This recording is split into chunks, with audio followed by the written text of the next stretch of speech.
श्रीं क्लीं श्रीं कुबेराय अष्टलक्ष्मी मम गृहे धनं पूरय पूरय नमः। ॐ ह्रीं श्रीं क्लीं श्रीं कुबेराय अष्टलक्ष्मी मम गृहे धनं पूरय पूरय नमः।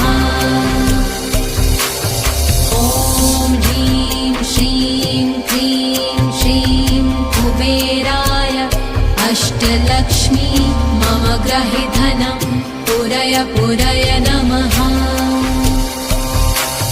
ॐ ह्रीं श्रीं क्लीं श्रीं कुबेराय अष्टलक्ष्मी मम गृहे धनं पूरय पूरय